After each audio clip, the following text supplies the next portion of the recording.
ज्यांनी आजच्या या ठिकाणी हिंदू संघाला दानाने आहे खूप महत्त्व आहे.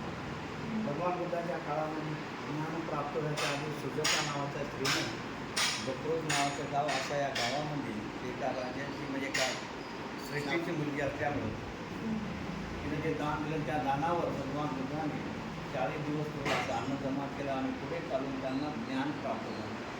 तर ज्ञान प्राप्त झालं की लोकांना असं वाटतं काही विचार पडला असेल का, काही कांदा मोठा असं काय बदलला असेल का, आंदोलन असेल आणि त्याचं काय झालं. भगवान बुद्धाला 2 गोष्टी कळाल्या. त्या जगात दुःख आहे आणि दुःख नाहीसं करतात.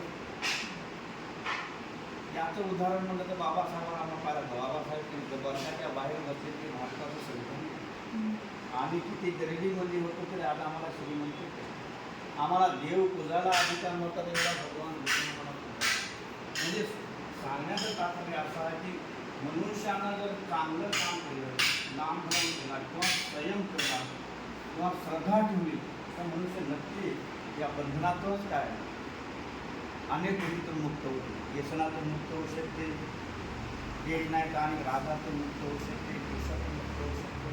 आणि मग पुढे जाऊन तुला वाटते माझ्या छोट्याशा खेळणं तर एवढं माझं जाणं लोकांना असं वाटतं की आपण दान दिल्यानं काय काय होतं. पाहिला असं विशाखानं दान दिल्याच्यानंतर मला वाटतं काय आपल्या बालुकाराम म्हणून त्यानं दिलं 3 चूरं दान दिले तर तिनं 8 वर मागून घेतले आहे ना. अशा अनेक किती स्त्रिया रूपसारी असं त्याच्यामध्ये आंबोपाली असं किती स्त्रियांना केलं. त्याच्या पाठीमागं असा आहे की आपला धर्म वाढावा, लोकांमध्ये चांगला मॅसेज जावं, लोकांमध्ये श्रद्धा उत्पन्न व्हावी, लोकांमध्ये शील समाधी आणि प्रज्ञा करावं. या उद्देशानं आपण या लोकांना आपण जगवतो, या लोकांना गाजवतो, या लोकांना आपण देतो, दान देतो. कशासाठी की या लोकांनी धर्माचा प्रचार आणि प्रसार करावा. याने योग्य असं मार्गदर्शन आमच्या समाजातल्या लोकांना करावं, सगळ्याच लोकांना पण या मानव प्राण्याला.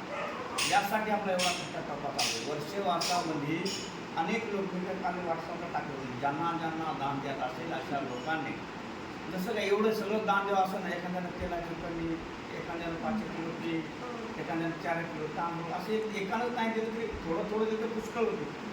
आजच्या ठिकाणी पाहतात ना आम्ही नागपूरच्या ठिकाणी गेलो तर किती जागा टाकल्यावर जवळपास मी 15 ते 20 माताजीला काल देतो लागलो त्याला विचारलं बरं जवळपास मुंबई नागपूरमध्ये माताजी किती असतील तरी तो 250च्या जवळच होता. नागपूरमध्ये म्हणजे नितीन राऊत यांना 554 निवार बांधले आहेत. बाकीचे सोडून द्या. आणि प्रत्येक द्वारामध्ये ती क्रांतीभूमी आहे, पावनभूमी आहे. त्याला महापुरुष होता, त्याचा धर्म वाढलेला. आणि मग मलाही असं वाटतं की त्याच्यातून का मूर्त्याने घेऊन घेतं का मूर्त्या भेटत नाही असं वाटतं का तुम्हाला. इतक्या दूर करा की 7,000-25,000 रुपये द्या. खूप नाव आहे, 750 किलोमीटर आहे, यायला कोणी तयार नाही.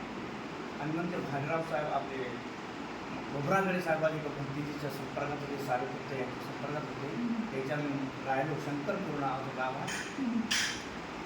त्याचं म्हणजे वेळाहारी नावाचं रोड आहे त्या रोडापासून त्या तशी मी त्याला त्या गेलो होतं. त्यानं खूप सुंदर एका बायनं जवळपास कोसे नावाच्या बायनं जवळपास 40 लाख रुपयाची 2 गुंठे जमीन दान दिली. त्याच्यावर एका माणसानं त्याचं नाव पाटील आहे, त्यानं जवळपास त्या तशी न्यायालयामध्ये 30 लाख रुपये खर्च केला. आपण बनवून दिलं आणि त्याचं काम चालू आहे. आणि ते म्हणजे माझ्यासोबत आम्ही राहणारे कदाचित होतं तिथे खूप टाकला जाते गर्दी लोकांचा.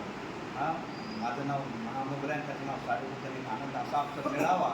सारेपुत्राचा माझा तर एकदा भेट झाली म्हणा, पण तो बरेच दिवसावर आनंद त्याची भेट झाली नव्हती. त्यांना घेऊन गेलो आणि तिथे जेवायला कार्यक्रमच सरणार झाले तर आमच्याकडे या, आमच्या इकडे या, आमच्या इकडे या.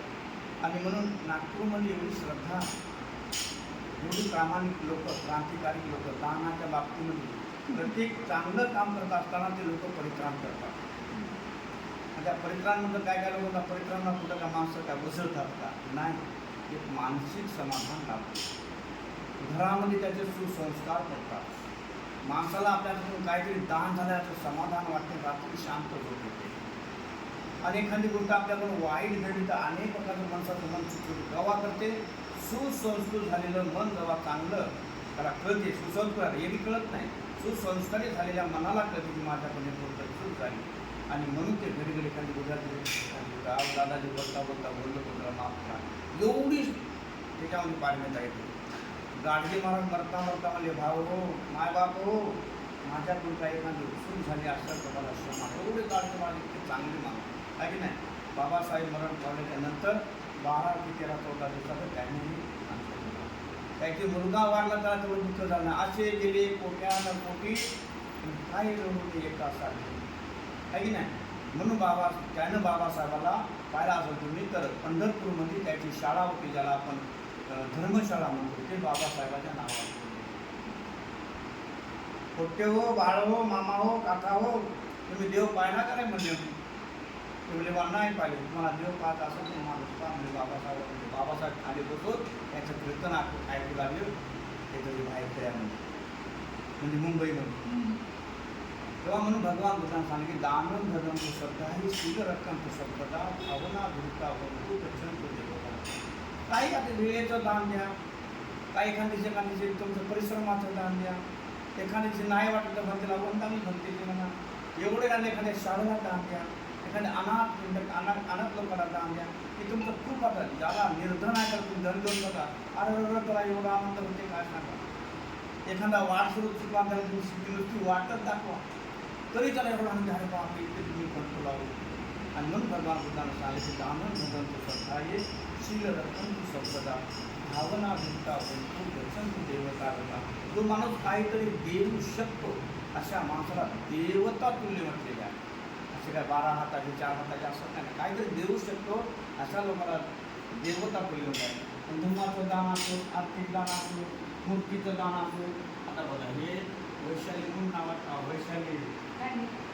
वैशाली शाह आज कुठं आणि हे कुठं नाही, राजस्थानमधून आले. मार्बलची वजन आहे याच्या खाली माझा रूम आहे. याच्या खाली एक रूम आहे, त्याचं वजन जास्त होईल म्हणून मी ती पुन्हा मूर्ती आणि ती थोडी हलकी आहे. ही आपण बाहेर ठेवू शकतो, दगडात ठेवू शकतो.